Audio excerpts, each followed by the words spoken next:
the WWE renounces and in fact condemns the behavior of Brock Lesnar and Paul Heyman on Monday Night Raw this past week. Brock Lesnar walked to the ring with the Money in the Bank briefcase fashioned as some kind of boombox, let alone making promises about announcing who they were going to face and cash in the Money in the Bank briefcase against, which they did not do. But they also disrespected what the Money in the Bank contract represents. They disrespected both the Universal Champion as well as the WWE Champion. And in fact, I think they disrespected the entire WWE as well as the WWE Universe. So on behalf of our organization, on behalf of all of our fans, I am going to take this matter up officially with both the McMahon family as well as our executive team. And we are going to take action. Very interesting comments there by Miss Stephanie McMahon. Comments that I laughed at. Comments that even their own announcer, Corey Graves, questioned. Folks, everything I say about WWE on this podcast, on Monday, on Tuesday, on Wednesday, even when I'm walking the streets and I'm not even on Twitter and I'm talking to somebody who notices a t-shirt and they ask me, oh, are you a fan of WWE? No, I'm not. Not recently. They're fucking terrible. This is bullshit. Complete bullshit. Nobody questioned anything that was said in this 1 minute and 5 second promo by Stephanie McMahon, and I really don't understand how you can sit there and be like, oh, Brock Lesnar is wrestling on Monday night for the first time in how many years? 2002. He's having his first match since 2002. This is going to be a great Monday night. Really? It's going to be a great Monday night. Do you realize the illogical fucking bullshit that Stephanie McMahon spewed in this 1 minute and 5 seconds? Why are they putting Brock Lesnar on Monday night to cash in his Money in the Bank briefcase? Is it because they are condemning him for his actions? Or are they really that desperate for ratings, knowing that Monday Night Raw suffered the 4th lowest rating in the history of its 26 years on Monday night? Which one is it? I'm going to take the second choice. Absolute fucking illogical garbage was this 1 minute and 5 seconds. And then you realize what you heard on Talk is Jericho with Jon Moxley, and him, I don't want to say burying WWE creative, because we all know, and I mentioned this on Friday's show, we all know that they're fucking garbage. I don't want to say bury, but he really justified everybody's opinions of WWE, people like me and people like you, the fine people listening to me who know what the fuck is going on. He validated and justified everything that we've been saying for the last 3 years. Then you see this. Now you know why he's not there. So you're condemning Brock Lesnar for not cashing in his briefcase.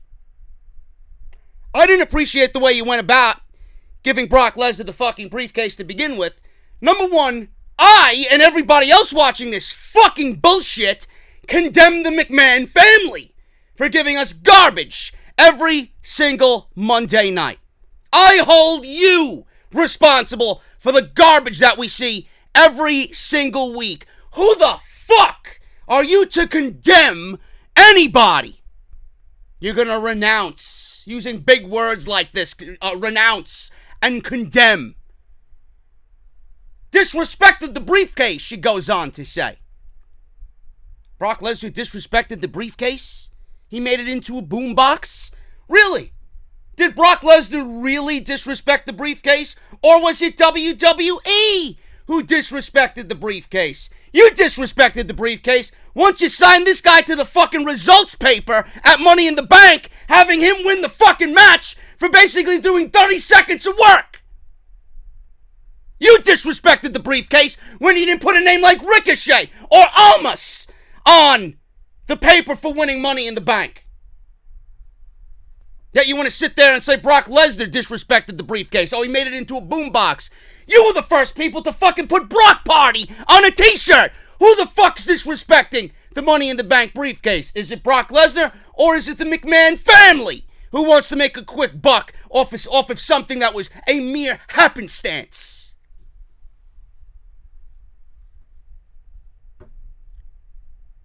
The bullshit that I hear, man, I swear to God.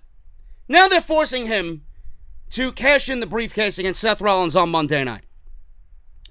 Yeah, that's great. We get a cash in on Monday night. Brock Lesnar's wrestling on Monday Night Raw for the first time since 2002. Great.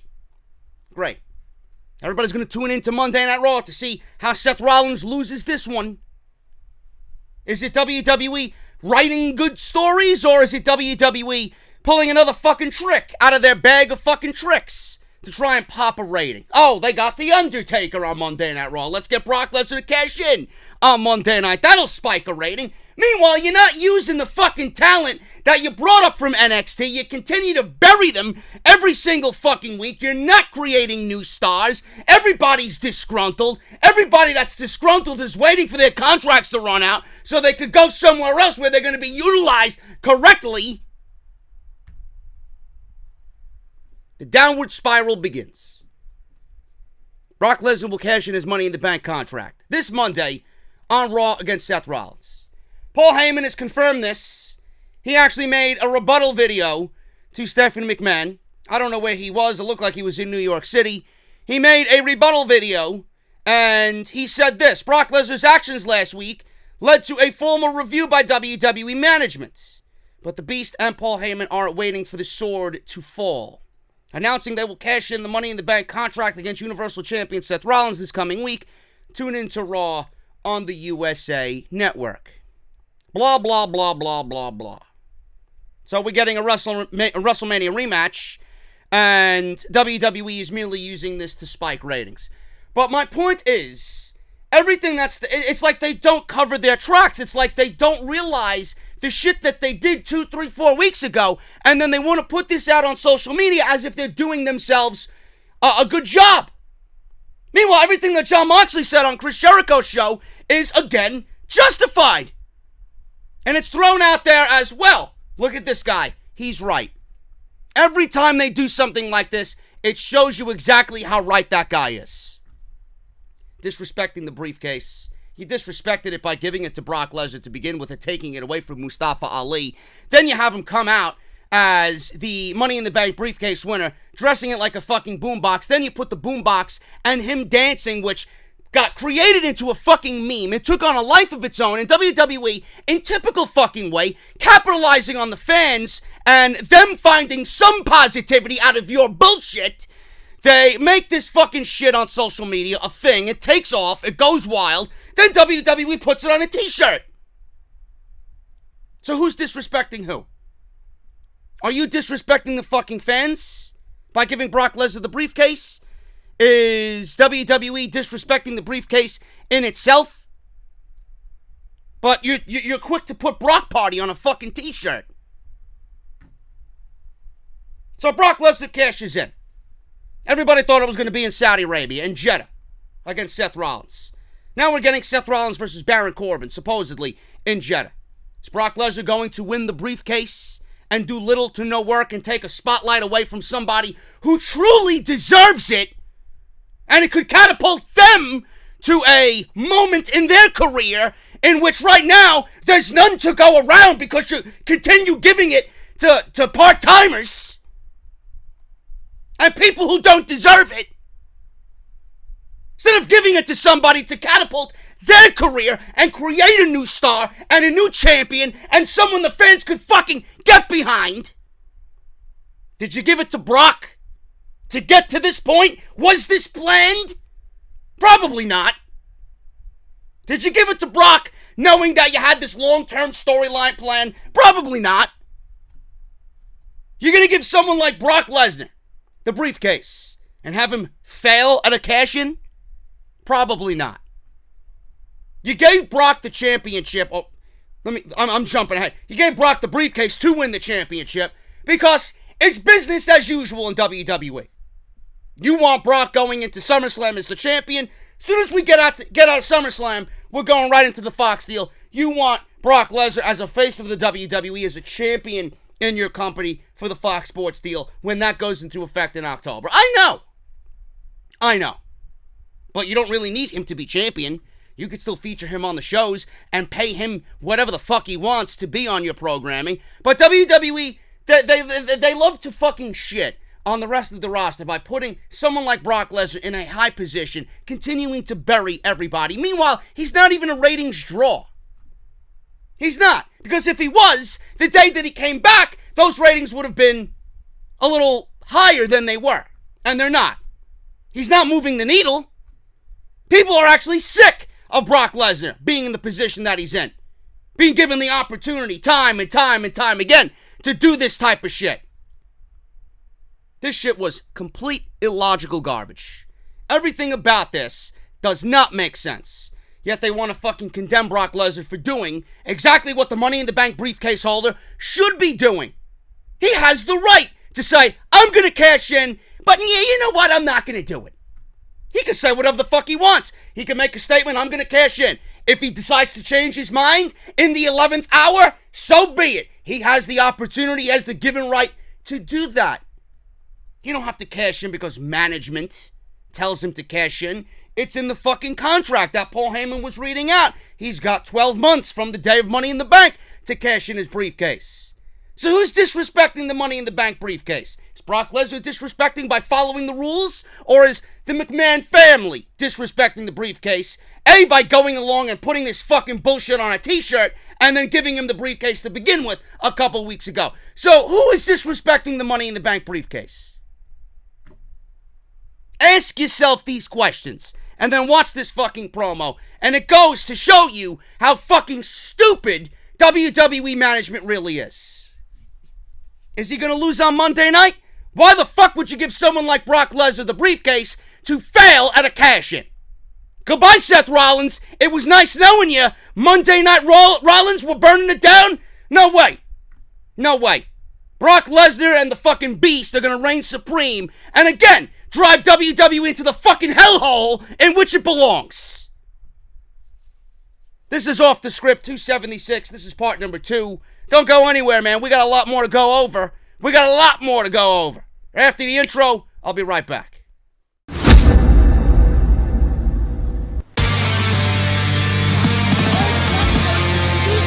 Delete! This is mine.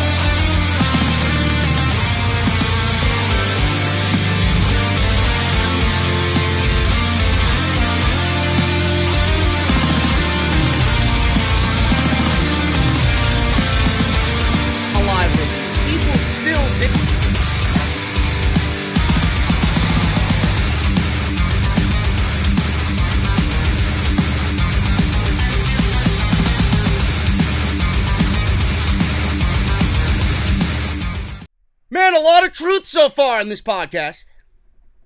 It was only 12 minutes. Can you guys handle another 60? Might be too much for you, man. Might be too much for you. Episode 276. This is part number 2. It is June 1st. We are officially in June 2019. We got a lot more to go over. Bill Goldberg is confirmed for SmackDown Live. Oh, yippee! Yippee! Whose roster spot is he taking up on SmackDown Live? That's the most important thing I want to know. All for the Saudi government. Great. All right, I can't wait. AOP set to return. Yeah, that's fantastic. Who's going to piss on them this time?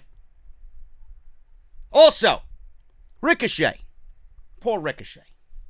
He should have been a fucking made man instantly coming out of NXT. There was a story on one of the dirt sheets today. It was actually in the Wrestling Observer. How Ricochet and the booking of Ricochet has made a ton of WWE superstars want to leave for AEW. It's not a good time in WWE right now, man. Not a good time, especially after the eye-opening, not really eye-opening to me, but the eye-opening revelations of one Jon Moxley on Talk is Jericho. We're going to go over that, plus so much more. Apparently, WWE also has more electric chair segments. Why don't you put me in the fucking electric chair? I'd rather be in the electric chair than watch this fucking bullshit on Monday night. Please, flip the switch. Extra voltage for me, please. I'm sure WWE would love to do that to me anyway. Got a lot more to go over, man. Thank you guys so much for joining me here on the podcast. Follow me on social media at JD from NY206. Hit that subscribe button down below. Turn on that bell for all notification. That is Instagram and Twitter. By the way, you glorious fucking goons. Patreon.com/JD from NY206. If you guys want to support the podcast, it is completely optional. Up to you. And there's exclusive content that is not available on YouTube. Thank you guys so very much for all the patrons that have recently signed up. Thank you guys so very much. If you guys missed anything that I have uploaded on the channel so far this week, lots of stuff. Raw, SmackDown, NXT, you know, the usual. Double or Nothing review, you know, the usual. We're almost at 75,000 views. Thank you guys so much. John Moxley rips into Vince McMahon on Talk is Jericho. The WWE creative process doesn't work. It's terrible. It's legitimately killing the company, he says. We go over it, man. I was blown away by the reception of that video. It's not even a half a day yet. We're near 2,000 likes, and that motherfucker is over 20,000 views. So thank you guys so very much for all of your support on that. If you want my thoughts on John Moxley on Talk is Jericho, it is right in that video. Plus, I got the Private Party from StarCast on the channel. Their thoughts on Double or Nothing, their AEW contracts, their dream match with the Young Bucks, and what they're going to bring to AEW once they hit TNT in the fall. Everything you need is right there, man. Links for all of those videos in the top right corner. Drop it down. You'll see that little I. Click it, and everything you need will be right there. Sponsors, man. Harry's. Harry's.com/script. Did you guys know? I know you guys know Raw is terrible. But did you guys know that the average guy will spend 3,000 hours of his lifetime shaving? We spend more than 3,000 hours watching Monday Night Raw each and every year. And we are not satisfied in any which way. You will be satisfied with Harry's. Don't waste 4 months of your life overpaying for poor performing razors. Get Harry's. A razor that is so sharp you can shave less often and save more money, just $2 per blade. I love the closeness. I love the smooth glide. I actually need to use it. It's been a little more than a week since I've shaved, so it's about that time. But I know when I use it, it's going to be fantastic, man. Join the 10 million who have used Harry's and claim your special offer today by going to harrys.com/script. Now, why Harry's? Harry's was founded by two regular guys tired of getting ripped off. Really? Now you know why AEW is a thing. The fans are tired of getting ripped off, man, so now there's an alternative. Harry's had two regular guys. The founders were two regular guys tired of getting ripped off and paying for overpriced gimmicks, vibrating heads, flex balls, handles that look like a prop in some sci-fi movie. These are just some of the tactics that leading brands have used to overcharge us for years. Harry's makes quality, durable blades at a fair price, only $2, like I said, per blade. To keep prices low, they cut out the middleman. They bought out a world-class blade factory in Germany that's been making some of the best razor blades in the world for 99 years. A damn near century. Now they can provide great quality at factory direct prices and a 100% quality guarantee. If you don't love your shave, let them know, and they will give you a full refund. What are you going to get, JD? I think this sounds great. Well, listen here. You're going to get a handle for an easy grip. Choice of color is yours. Orange, the navy blue, or the evergreen. 5-blade razor with a lubricating strip and a trimmer blade for a close, comfortable shave. Rich lathering shave gel that will leave you smelling great. And by the way, it leaves a beautiful tingling sensation on your face. And a travel blade cover to keep your razor dry and easy on the go. I brought it to Vegas. It was fantastic. Listeners of my show can redeem their trial set by going to harrys.com/script. Make sure you go to harrys.com/script to redeem your offer and let them know that JD sent you to help support Off the Script. Bill Goldberg. It's going to be in Jeddah. It's going to be in the ring with The Undertaker, first time ever. Two 50-year-old veterans in the ring. Man, I can't wait. Goldberg versus The Undertaker in 2019. Awesome. And Bill Goldberg is coming back because this one's for the fans. Listen, I think Bill Goldberg is great. I would assume that Bill Goldberg has always wanted this match, but we all know why he's back. A cool $2 million there. Come back in Jeddah. We'll put you against The Undertaker. You do 4 minutes of work, and you go home. That's exactly why he's coming back. And he's coming back on Tuesday. Whose TV time is he taking up? Is he taking TV time away from Buddy Murphy? Is he taking TV time away from Andrade Cien Almas? Is he taking TV time away from Mustafa Ali? How about the Tag Team Championships? Is he going to use the wild card rule? Because the last time we seen him, he was a Raw superstar, being that he was the Universal Champion. Goldberg has announced that he will be on SmackDown Live. The company is teasing Goldberg's attentions for his appearance before his match with The Undertaker at the WWE Super Showdown. It's very possible he will be there to address his match with The Undertaker. No, he's going to show up and have a fucking cup of coffee with Buddy Murphy, asking him, bro, how come you haven't been on TV? You're a talented guy. Where are you? You got drafted to SmackDown Live, and then the next 6 weeks, we don't see you. I wish. Goldberg comes to SmackDown Live for the first time this Tuesday, 3 days before his highly anticipated matchup against The Undertaker at Super Showdown. WWE Hall of Famer Goldberg will journey to SmackDown Live. I'm not sure anybody wants to journey into SmackDown Live nowadays. Starting to feel like Monday Night Raw more and more every fucking week. Roman has ruined SmackDown Live. Oh, JD, you have to mention Roman.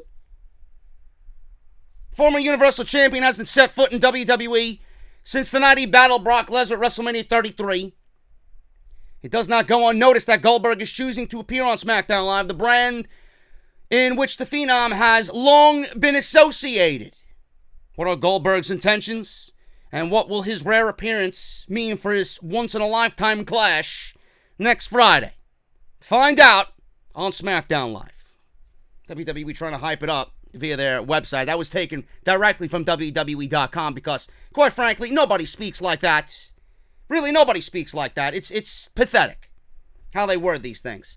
Goldberg is on SmackDown Live, and I'm not excited for this match. The entrances on Friday are going to be longer than the actual match. It's going to be a spectacle to see them in the ring, and then after that, we're probably going to shit all over because it's 4 minutes of a 53-year-old Undertaker and a 51-year-old Bill Goldberg.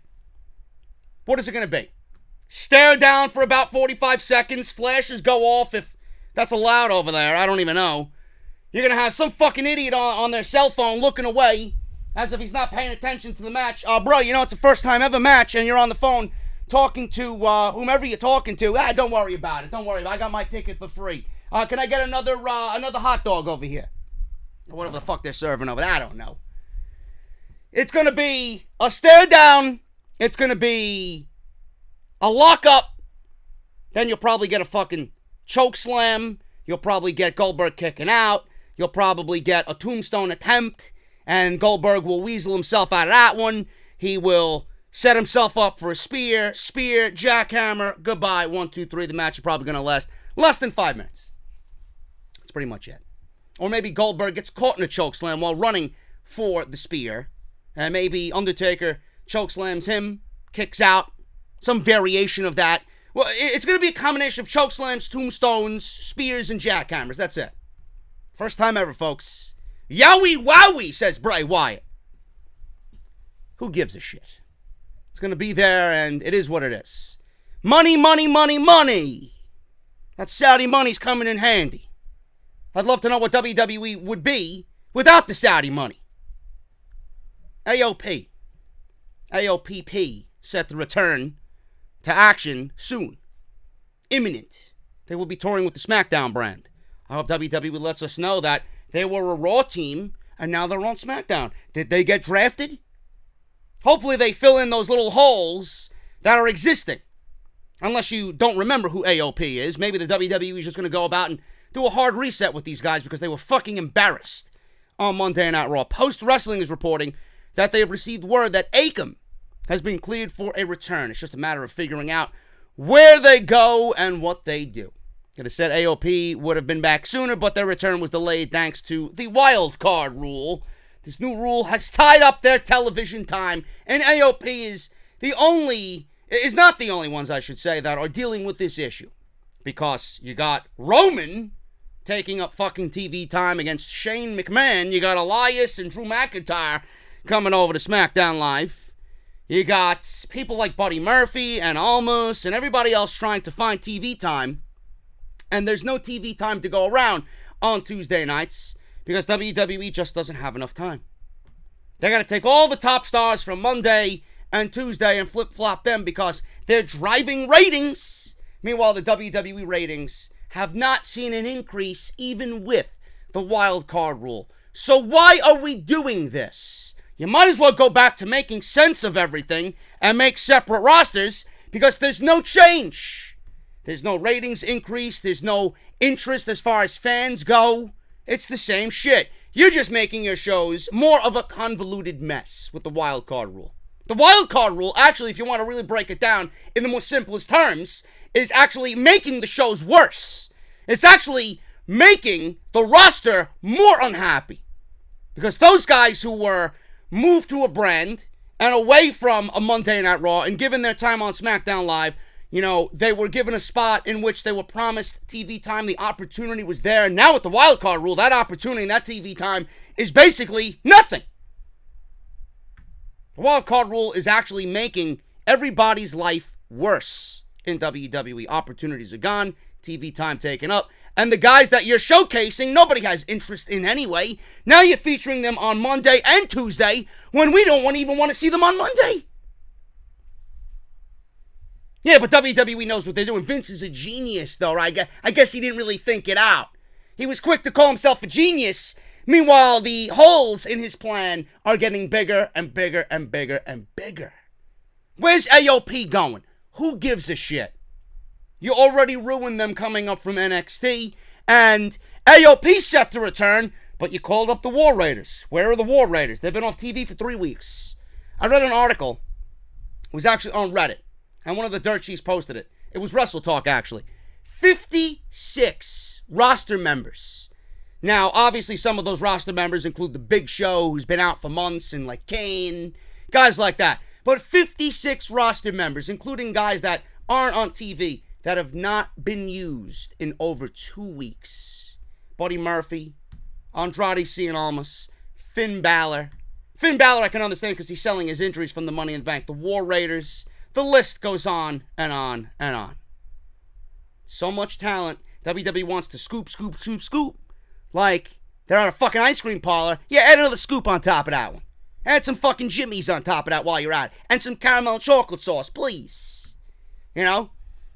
They want to scoop from the indies. They want to take. They want to put in NXT and then, you know, put someone on Raw and someone on SmackDown. Meanwhile, these call-ups have not even been beneficial for the shows. You know, the call-ups should have meaning. The call-ups should be beneficial. And here we are, and we're talking about talent not being used. The shows don't even look different. You figured these shows would look different with all the call-ups that they did.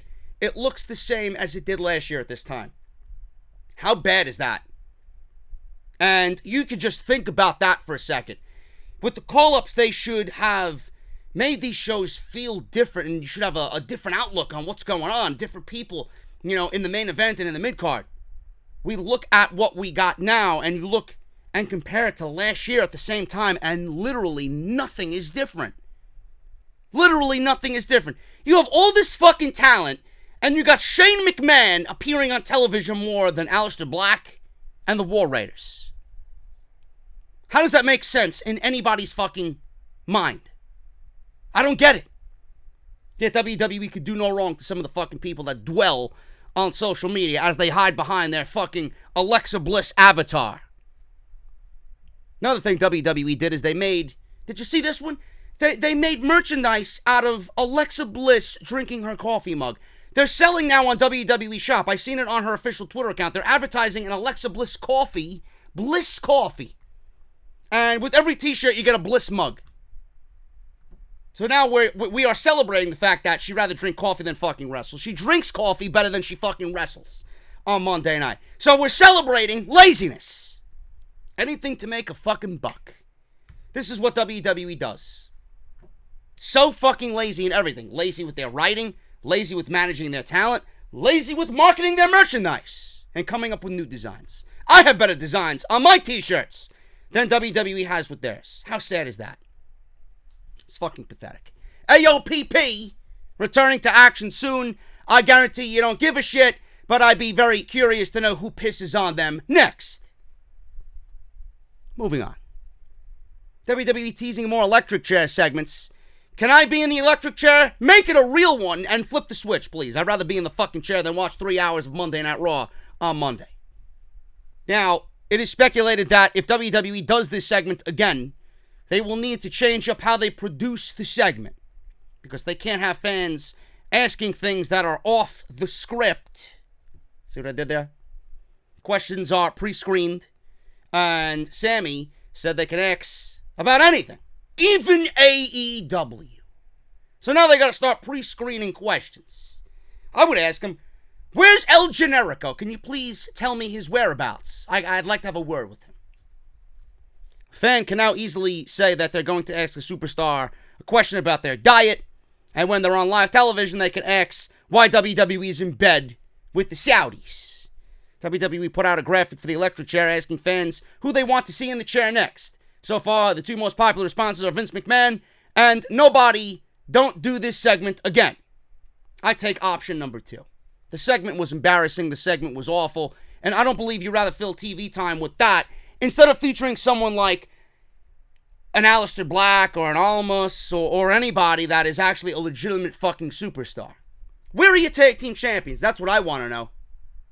Does Monday Night Raw even have tag team championships anymore? We will have to wait and see what WWE is going to come up with next. But the electric chair seems to be scheduled for Monday night. I can't wait. Why don't we put Vince McMahon in the fucking electric chair? Seriously. Legitimately. Never mind me. Let's put him in the electric chair and it not be a prop. I'll gladly fucking volunteer to flip that switch. Chris Jericho. I'm sure Vince McMahon wants to fucking flip the switch on Chris Jericho. He explains why WWE is not happy about AEW. Double or nothing. Chris Jericho again was on Busted Open Radio. He revealed that WWE is officially on notice. Vince McMahon doesn't seem to give a shit. They put WWE on notice and Vince McMahon goes about his business on Monday as if nothing happened. That's the show we got. Oh, but JD, it was Memorial Day. People were out having hamburgers. You're out having hamburgers at fucking 10 o'clock at night? Or are you home relaxing with a fucking glass of wine or a cold beverage? After a long day of hanging out with friends and chilling at the beach. Now you're home to watch television with your loved ones and then get ready for work on Tuesday. Don't give me this shit. People are home by the time Raw is on for work the next day. Having Memorial Day as an excuse is lame. Seriously, grow a fucking brain. And I know if I am a business mind, and I know I'm being targeted by another rival wrestling promotion, and they put on a great show like Double or Nothing was, this is what you call a good wrestling show on Monday night? Wouldn't you get the urge to say, you know what? I gotta do something different, man. I can't have these guys show me up. Let's get our best guys. We got the wild card rule. We'll book this show, and we'll start fresh. We'll hit the reset button. Nothing. Absolutely nothing. So Chris Jericho was on Busted Open Radio. WWE is on notice because they have been keeping track of AEW, and Vince McMahon's company knows exactly what's going on, and they're not happy about it either. He says this. They know exactly what's going on. They have the daily social media reports and the analytics and the demographics. I know we had 200,000 Google searches. That's up there with NFL numbers. WWE aided in that when they had Sami Zayn go out there, scripted, to mention AEW on the electric chair segment. I'm sure they are watching. Really? Vince McMahon's not watching.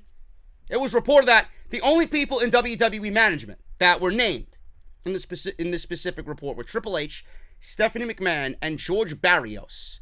All three of them watched Double or Nothing. When it came to Vince McMahon, what do you think he did? He didn't watch. He probably had someone watch it for him, and they told him exactly what was going on. And if Vince McMahon is not watching it personally, then this is why we got what we got on Monday night. Because he didn't see what the fuck was going on. I guarantee you if he watched it, there probably wouldn't have been any change, but at least it would have sparked something in him to see, well, this is the product that they're putting on. And maybe Vince McMahon thinks one show is one show. They got lucky.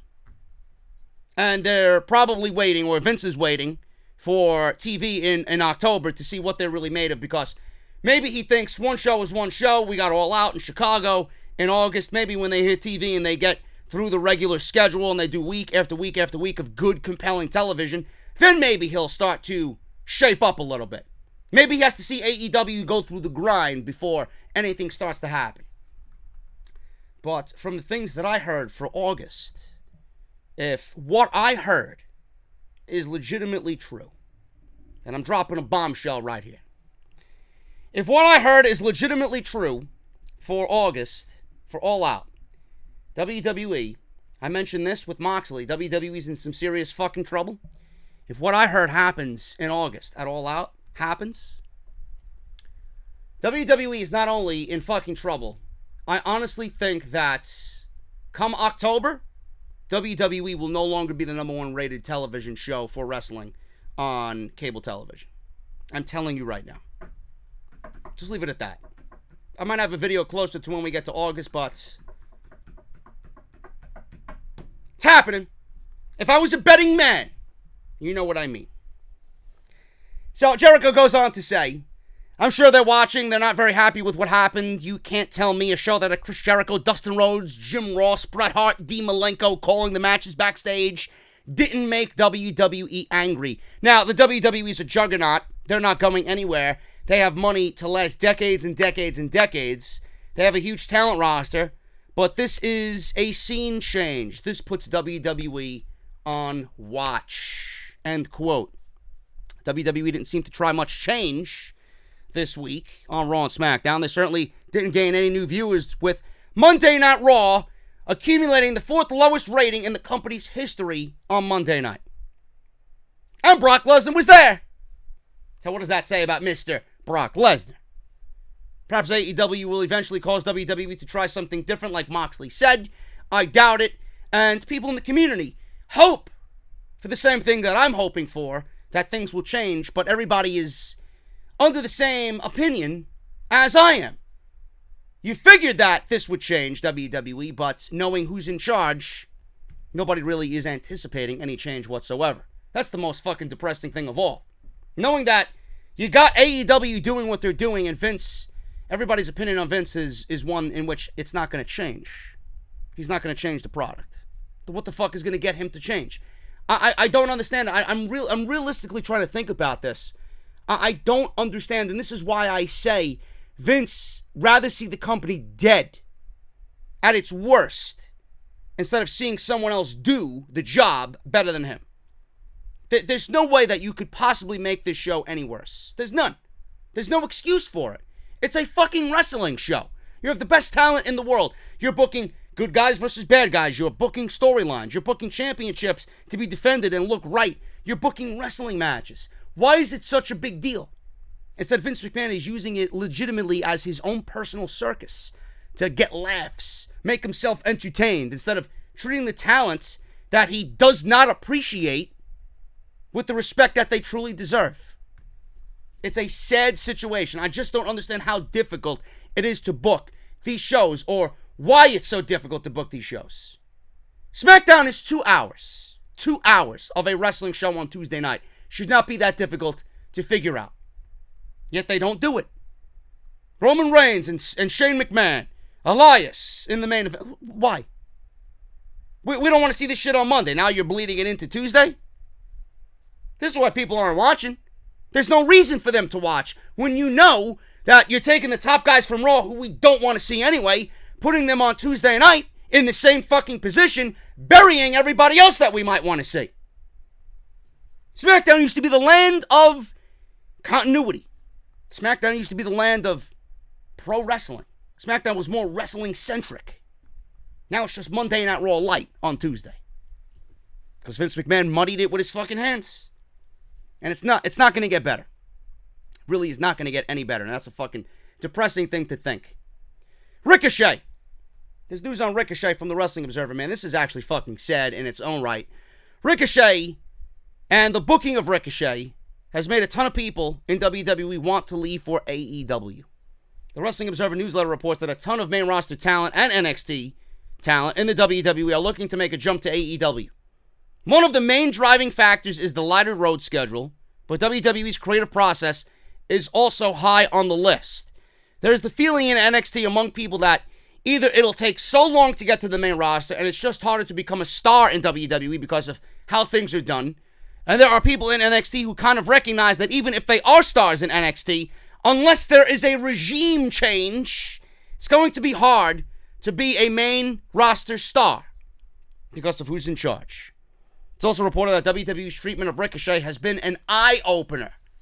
He's had a ton of momentum behind him in NXT, and now on Monday Night Raw, he's losing and losing more than he's winning, and 50-50 booking has already reared its ugly head when it comes to Ricochet, as we've seen with the Cesaro back and forth. WWE has most superstars signed to 3-year deals, and some top stars are signed to 5-year deals or longer. Some WWE superstars aren't going to risk the unknown after leaving the WWE because the company isn't releasing anyone right now due to the current professional wrestling landscape and the fact that nobody with any sort of name remains unsigned for long unless they are having an issue with WWE in some other way, shape, or form. So, I can understand this completely. Ricochet, Aleister Black. This is why Triple H is mentioned, and Triple H is not going to say anything that is outward towards Vince McMahon, because he's not. He's not going to say it publicly on a media call. I listened to the media call. And again, the question of, with the decision to call up main roster guys, with the way you're building NXT, is it more of a likelihood that we will see, and I call this a promotion, roster members of Raw and SmackDown making the jump to NXT and then staying in NXT?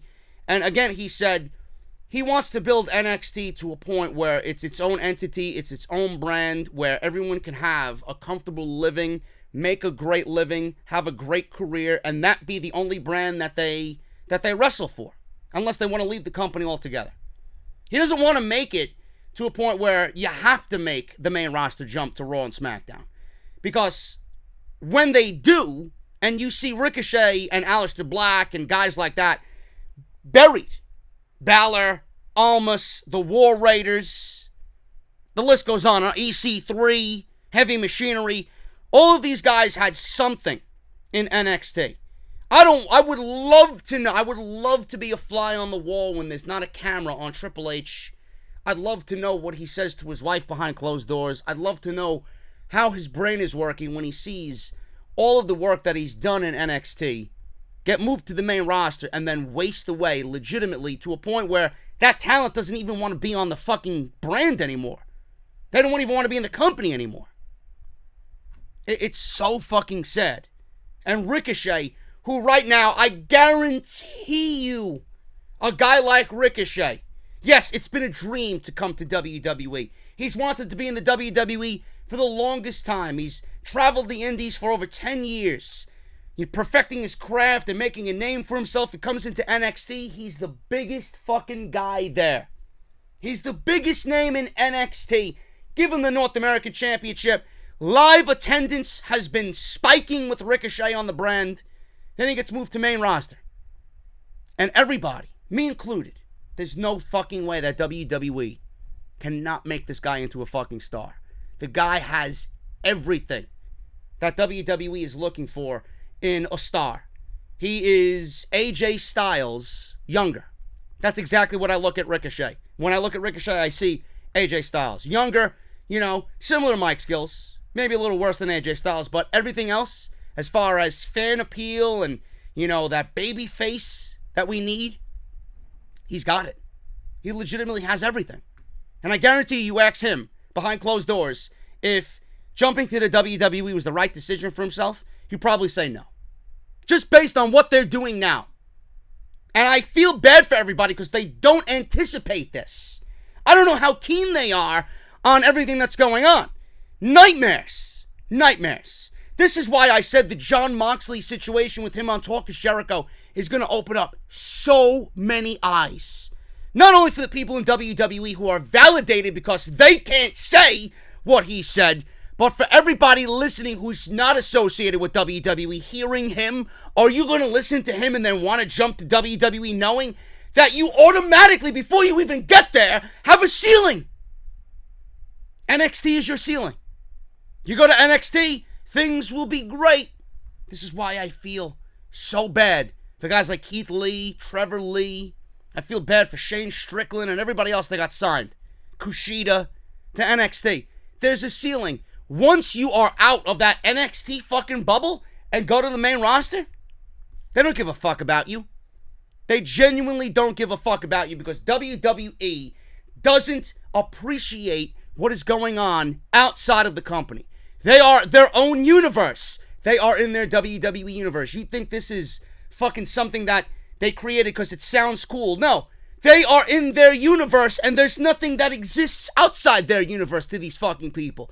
Meanwhile, that is such a fucking laughable phrase. Because if they did pay attention to what's outside the universe, maybe it would make their fucking shows better. Maybe they would treat their talent a little bit better. Treating Ricochet the way that they're treating him, treating Aleister Black the way that they're treating him, these guys had so much fucking momentum.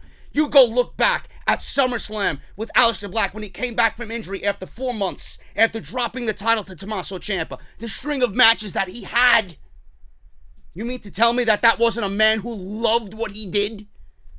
Ricochet, the same fucking thing. You tell me that that didn't look like a man who loved what he did? Man, I wish we get another Ricochet versus Johnny Gargano match. Now we're getting Ricochet on Monday Night Raw, losing to Robert Roode, losing to Baron Corbin. The guy looks defeated. 50-50 booking with Cesaro. Meanwhile, this guy should be at the top of the fucking roster in the goddamn main event on Monday Night Raw, competing against Seth Rollins and AJ Styles, and here he is, being wasted away. What a fucking disgrace. And this goes to the simple fact that WWE also has too much talent. They have too much talent that they don't know what to do with half of it, and the talent that they do have, they continue to push the names that they think are driving business and the names that they think are making a difference as far as ratings go, and nothing is working. Nothing is working. Everything that they've done has absolutely not worked. So I don't know why you would not go and look at a Triple H and the way he's doing things and make the change to your product and make it a more sports-orientated product. Pushing these guys and giving them a fucking chance, who knows? You might have your next breakout guy. How you have a guy like Ricochet on your roster and you don't push him, man, that should be a fucking punishable offense. You should honestly be jailed. If I'm talking about, pro wrestling, you should honestly be this is a fucking crime. I'd put you away 5 years to life for this shit. Probably longer than that. Every single fucking person that you've ruined coming out of NXT that we know are legit fucking guys, tack on a year. You want to tack on fucking months to someone's contract for being out with injury because they want to go somewhere else because they're fucking unhappy? Tack on an extra year to your fucking prison sentence for every superstar that you fucking ruined. Awful. Ricochet. I guarantee you, like I said before, I guarantee you talk to this guy. Did he make a right decision jumping to the WWE now? No. Ricochet in AEW? Come on. After what we seen on Saturday night, I think everybody's chomping at the bit to get into AEW. Gotta shout out the Ridge. Ridge.com/script. The Ridge is the newest sponsor of Off the Script through Father's Day. Ridge.com/script. Use code SCRIPT at checkout for 10% off. One of the more difficult things for me to do is go out and shop for a wallet. I'm not the type of guy that's going to go out and buy a designer wallet and spend all this types of money on something with some stupid brand name logo on it. I'm not that type of guy. I usually go into the mall. I walk into Hot Topic. Oh, this Legend of Zelda wallet looks cool. Oh, this Metallica wallet looks cool.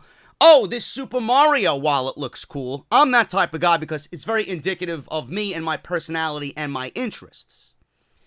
Now, I want you guys to look in your wallet. Better yet, I want you to go out for an afternoon with your father, and I want you to take a very close look at his wallet, because I know I did the same thing. I know my dad did the same thing. Look in your wallet. What do you have in your wallet right now? What does your dad have in his wallet right now? Guarantee you have old receipts for when you took the wife out for dinner 3 months ago for your anniversary. Guarantee you got old hotel room keys in your wallet. Guarantee you got business cards and contact numbers on some small piece of paper that you don't even remember who they are or where you were when you exchanged this information. You're looking at your dad and you're thinking to yourself, I got to get my dad a new wallet for Father's Day. I present to you, right here on Off the Script, the Ridge Wallet. It was actually created by a father and son team. There's the Father's Day correlation. A father and son team who value reliability in their everyday gear. They're making everyday goods that turn the things that you carry, like backpacks, chargers, wallets, into tools for better living. The flagship product of the Ridge is indeed the Ridge Wallet. It was launched on a Kickstarter in 2013 and now sits in the front pockets of 750,000 men and women, including myself. And I want you guys to think about your fathers on this coming Father's Day. Over 30,000 five-star reviews, and it's more than likely what your dad will love this Father's Day. When he thinks of Father's Day and the gifts that he's gotten, he's going to remember that you got him the Ridge wallets. If he doesn't like it, 45 days you have to return the wallet if he does not like the product. The Ridge wallet was actually started by Daniel Kane and his dad, Paul, proof that the utility of the minimalist wallet can span generations. Now, I want you guys to look closely at the screen that you see right here on Off the Script. You guys can save 10% off today with worldwide free shipping by going to ridge.com/scripts.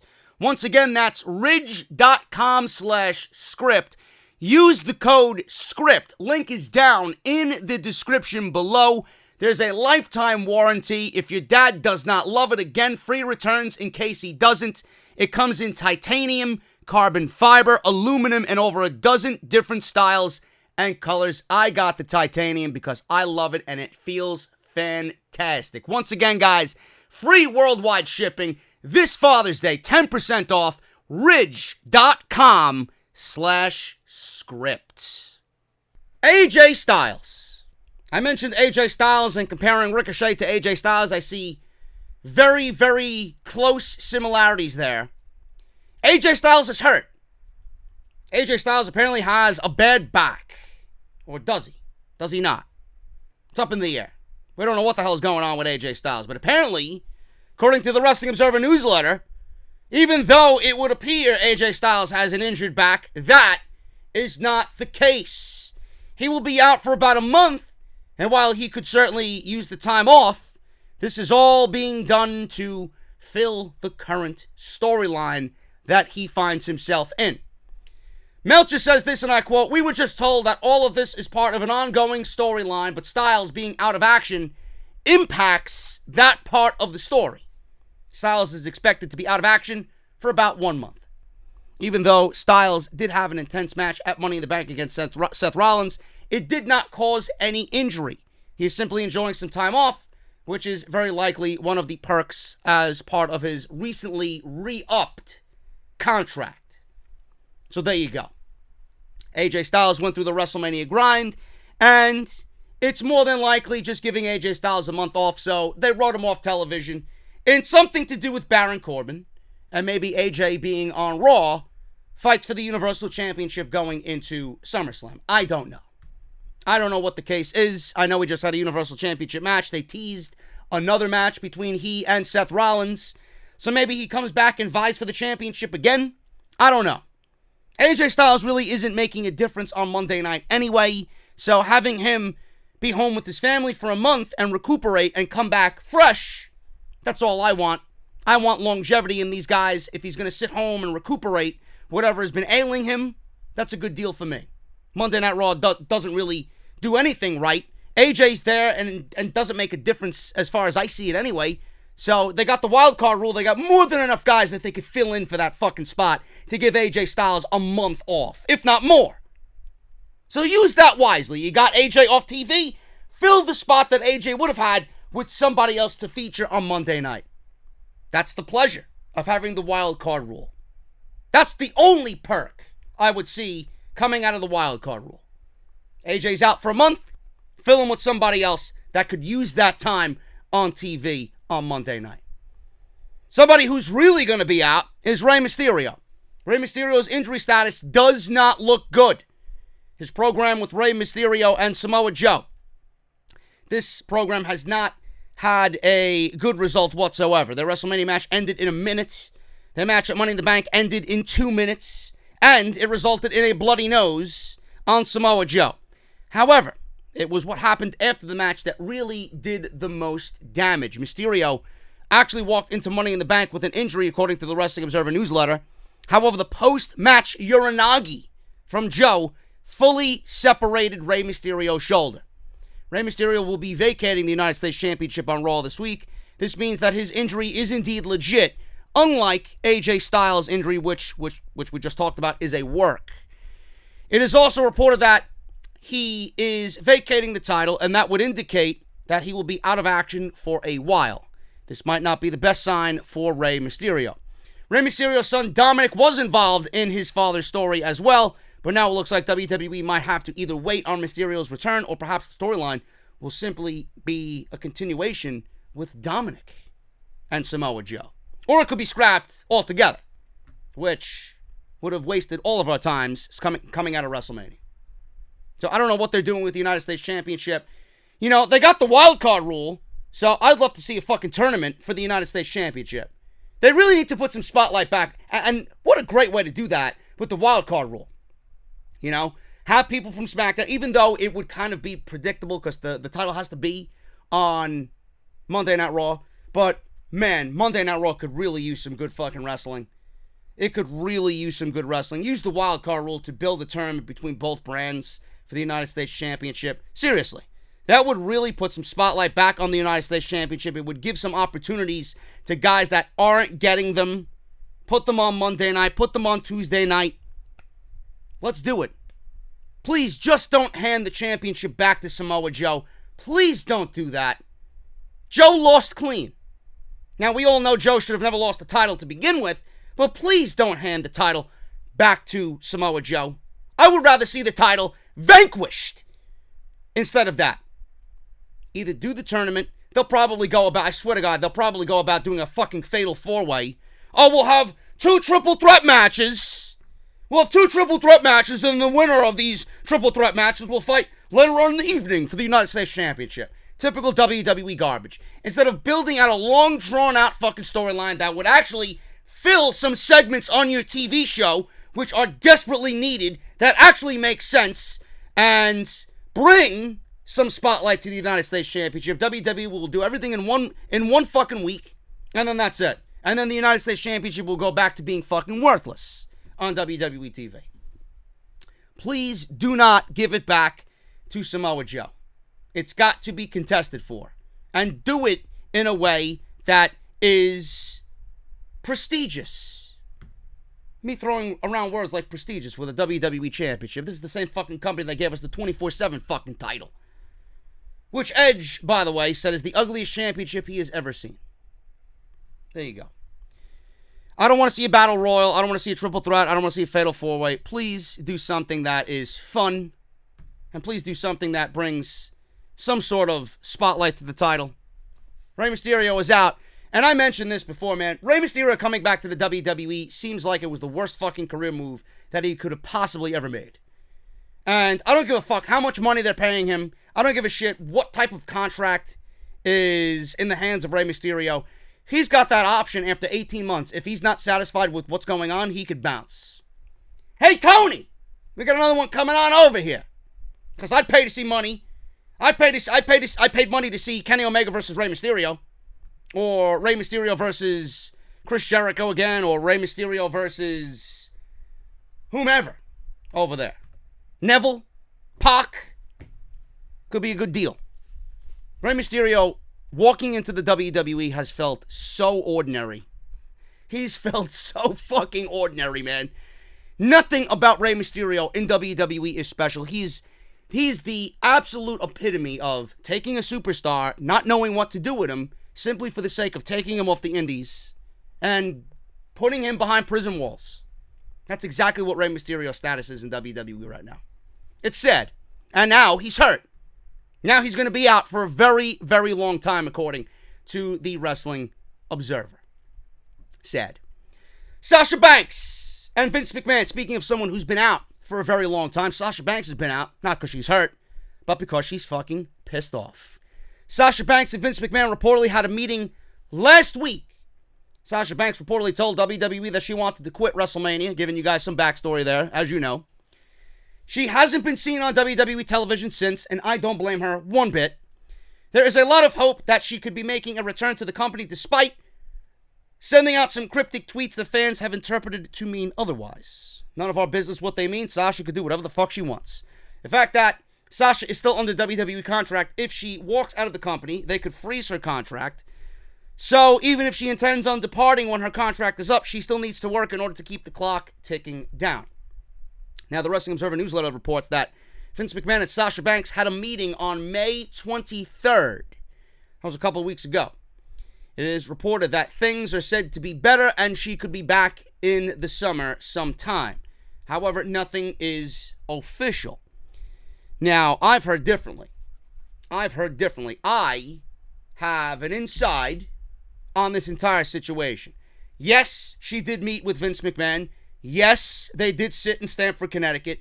Yes, Sasha Banks is wanted back by the WWE. But were things resolved? The answer is no. Nothing was resolved. I'm not saying that this entire situation can't be resolved, but a lot of what you're hearing in the news pertaining to Sasha Banks is bullshit. Sasha Banks did meet with Vince. Nothing is resolved whatsoever.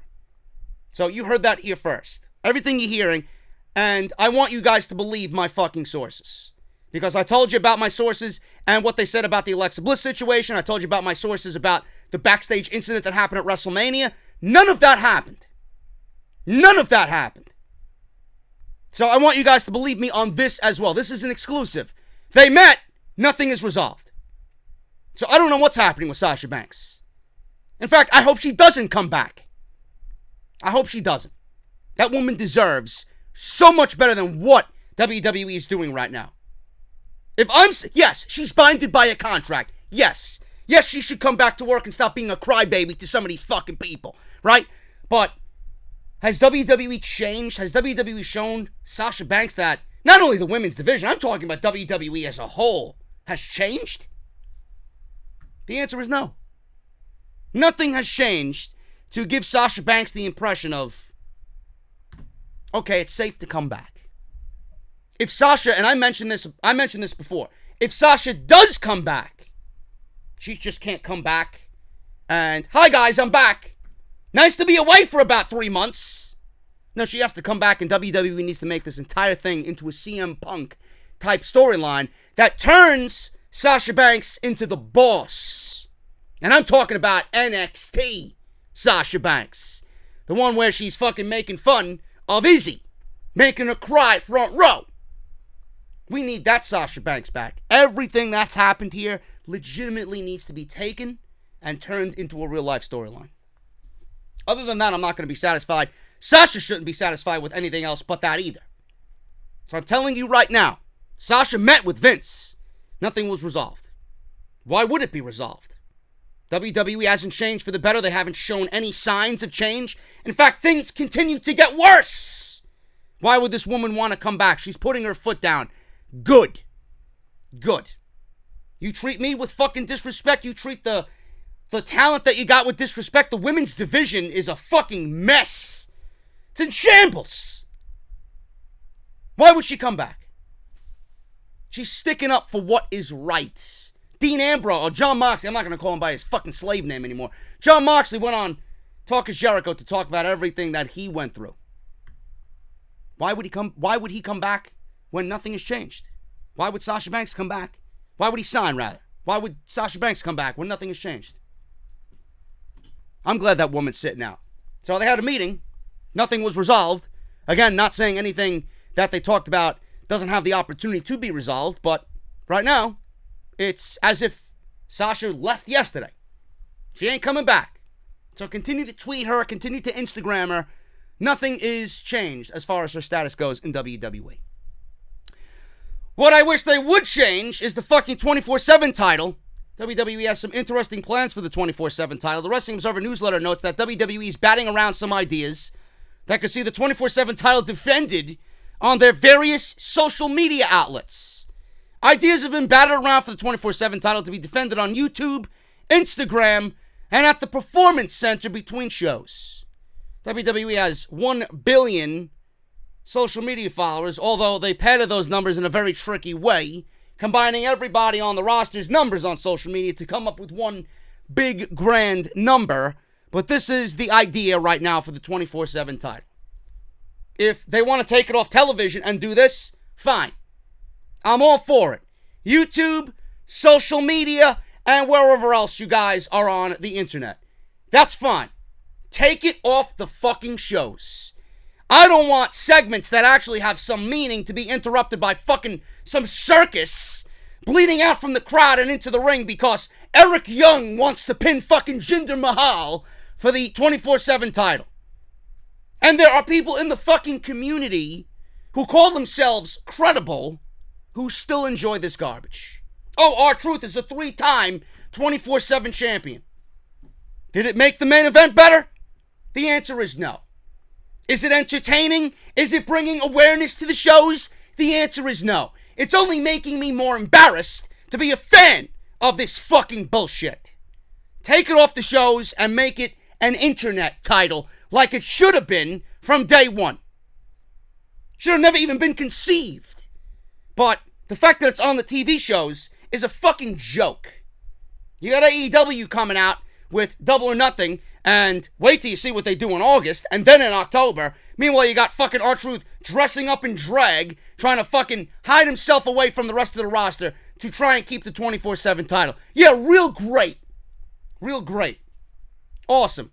Next thing you'll see Mr. Met batting fucking cleanup for the New York Mets. Batting 98 as they sink down to last place. It's what you people call fucking entertainment, but it's all in good fun. Fuck out of here.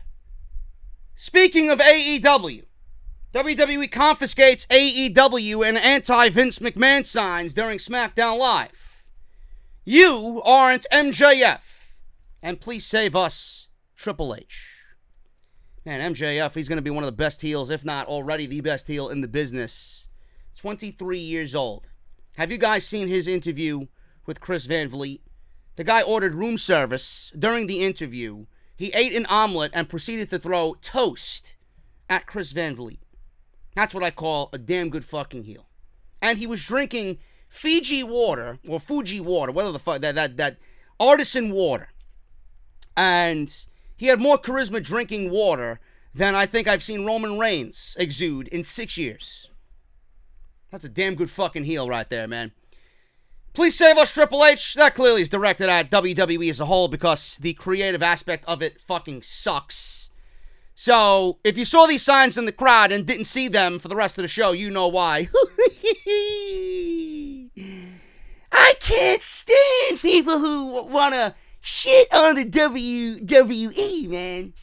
You know, you can't be doing that. Vince is a genius. And MJF, I don't know who that is, man, but I honestly think that is EC3 in disguise. The only difference is he wears Burberry scarves. You know, we can't be wearing Burberry, man. Burberry is cheap. We don't wear Burberry in the fucking woods, man.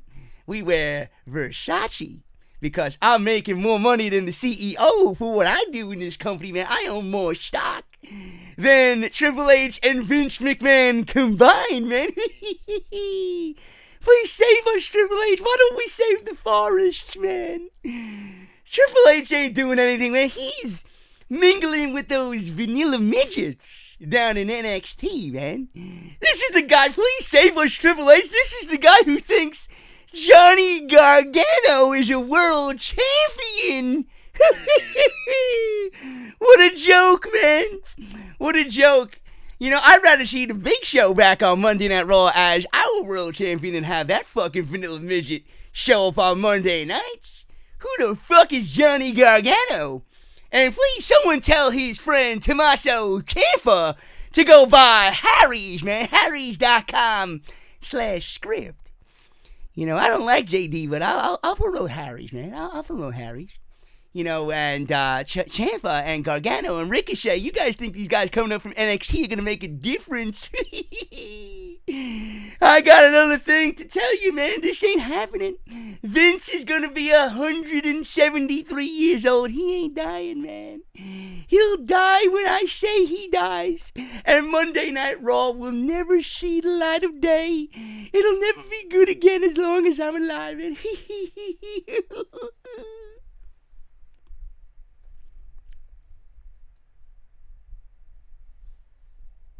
You think I'm kidding? I'm not. Everything is truth hidden behind humor. Anyway, WWE is in bed with AEW, bro. They took these signs away as a cover-up, bro. It's all a conspiracy, bro. All Elite Wrestling, bro.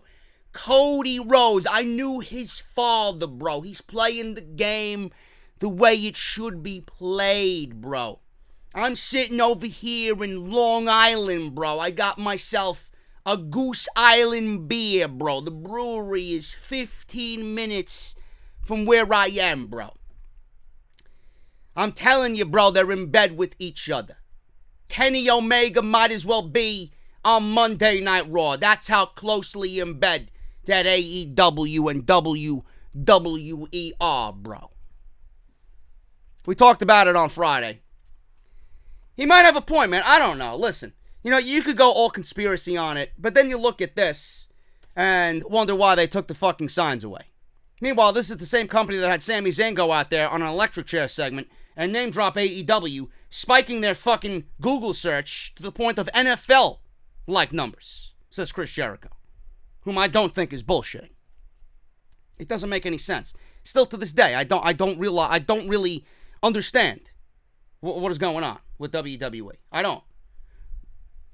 In the end, it could be something that WWE is just taking very lighthearted. I don't know.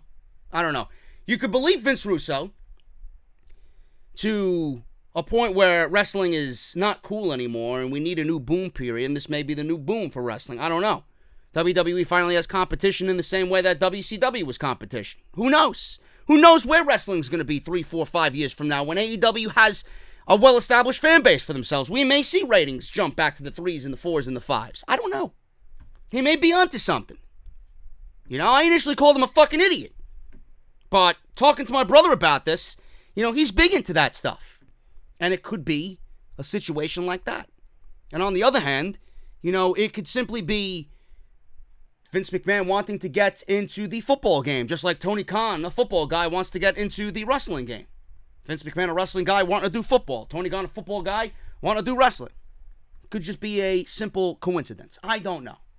But this is ridiculous. Where AEW is outwardly saying, we'll never take off your shirt during our shows. You could wear whatever you want to our shows. You could bring whatever signs you want to our shows. We're not going to confiscate anything. Meanwhile, WWE over here is looking like the fucking crabby old 90-year-old lady living above you who, if you fucking sneeze, is banging on the ceiling. Why don't you shut up down there? I'm trying to go to sleep at 5:30 at night. I'm trying to enjoy my prunes while watching Jeopardy and Wheel of Fortune.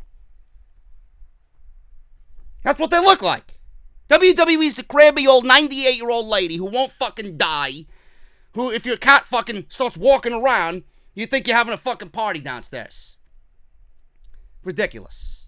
WWE makes themselves look like a bunch of fucking petty babies. Who gives a shit what they bring to the fucking show? Seriously. Yeah, suck the fun out of everything. You think that person's going to come back to a WWE show? Or maybe they did it on purpose, but they paid money to be there. You think that person's going to come to a WWE show again? Fuck this company. That's the way I take it. WWE, speaking of Raw, WWE made changes to the elimination match on Monday. Why was that? It was supposed to be an elimination match, and then when the match happened, there was only one pinfall. Now, the Fatal 4-Way, which featured Baron Corbin, Braun Strowman, Bobby Lashley, and The Miz, it was supposed to be an elimination match. The announcers called attention to the fact that the match was now an elimination match out of the blue to change the stipulation. During the match, the announce team theorized that if Strowman or Lashley win, they will face each other and then go on to have a Universal Championship match at Super Showdown. However, the two ended up brawling to the back when Baron Corbin defeated The Miz with an end of days. The bell rang and the match was over. The Wrestling Observer newsletter noted that the awkward booking decision at the end of this elimination match that ended with only one pinfall was done to protect Braun Strowman. Meltzer says, and I quote, "The change was made because if it was an elimination match, then Strowman would have had to lose a fall, and they didn't want that." So you go on social media 2 hours before the show, and you make this announcement 2 hours before Monday Night Raw goes live on the USA Network. You make an announcement that there's an elimination match for a number one contendership for the Universal Championship. Then you proceed to go through at least an hour and a half of television on Monday nights before we even get to the fucking match. The bell rings, and we are still under the assumption that it's an Elimination Chamber match, only for you to change the stipulation mid-match because you didn't want Braun Strowman to take a pinfall and lose. And then you wonder why Dean Ambrose, there it is again, the slave name, Jon Moxley. Then you wonder why Jon Moxley didn't come back to the WWE. They can't even book their own fucking shows to make sense, let alone a character. I don't understand that. What difference does it make if Braun Strowman is losing via pinfall? None.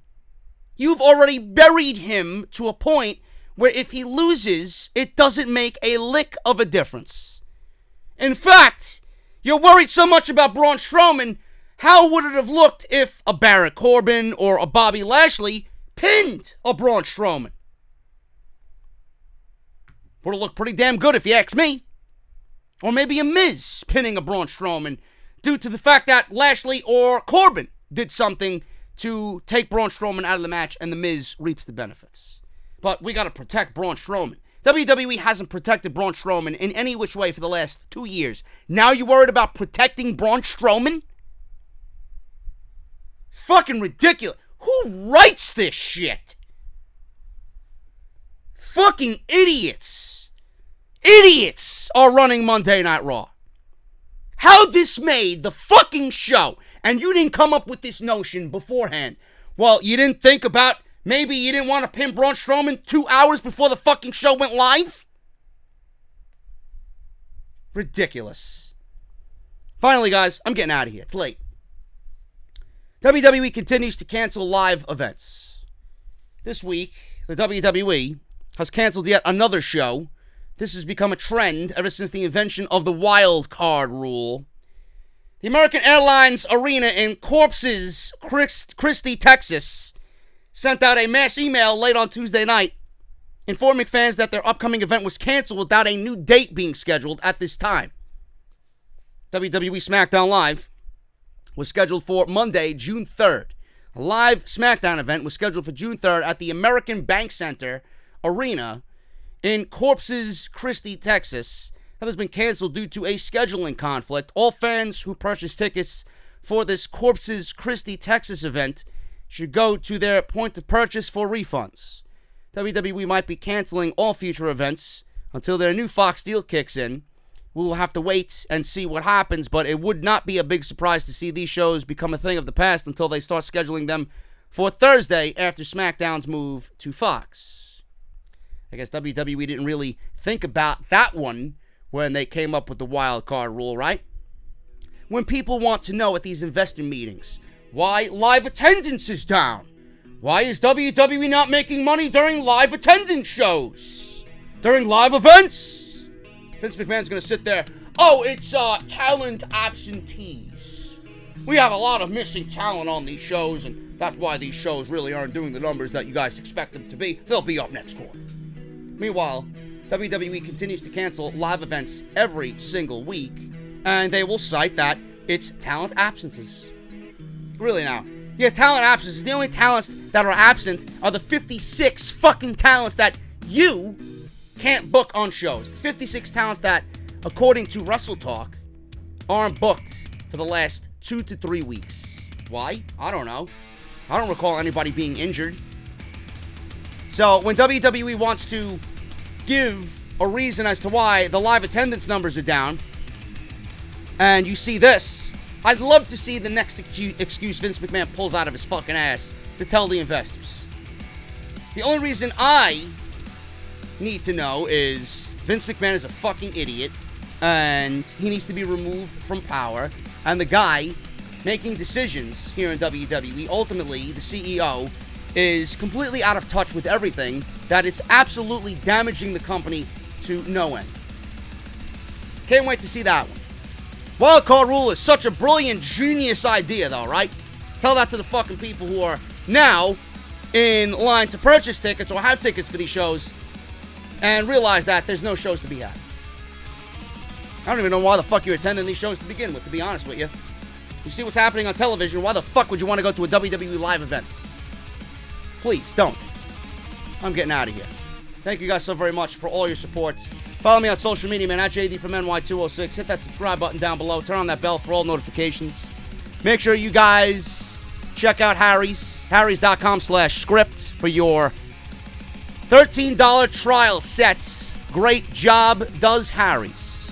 Make sure you guys check out the Ridge. Ridge.com/script. Code script at checkout for 10% off. Father's Day is going to be here before you blink. Get your father something nice. Seriously, get him something nice. They got backpacks. They got phone cases, they got knives, they got wallets. Anything you need, the Ridge got it.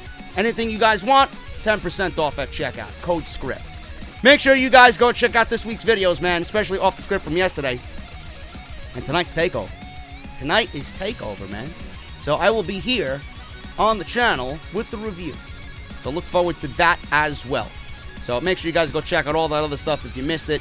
Leading into takeover, I would really, really appreciate it. And hit that thumbs up down below. I'm getting out of here, guys. Thank you so very much for all your support. And I will see you all tonight for NXT TakeOver 25. Gargano, Cole for the NXT Championship and that four-way ladder match. Hopefully the Street Profits finally do it. And our new NXT Tag Team Champions. Should be a good show. You got Dream versus Breeze, Baszler versus Shirai, and Matt Riddle versus Roderick Strong. Should be a damn good fucking show from Bridgeport, Connecticut, man. I'll be right here covering it all in the official review after it's over. So look forward to that. Hit that thumbs up, guys, and I'll see you tonight for NXT TakeOver 25. I'll talk to you later. Let me stop you right there, because I already know what your final question is going to be, okay? And I don't appreciate people putting words in my mouth, and I don't appreciate people trying to tell the story of my life to fit their narrative, okay? 8 years ago, I walked into this casino. Now I'm cashing in my chips, and I'm walking away from the table. I won the game. And what I do with the rest of my life from here on out is my business. I answer to no one. This time the $1 Million Man didn't get what he wanted, because I can't be bought. So if you excuse us, it's time for us to go do the thing that I want the Shield to be remembered for. That's kicking serious ass.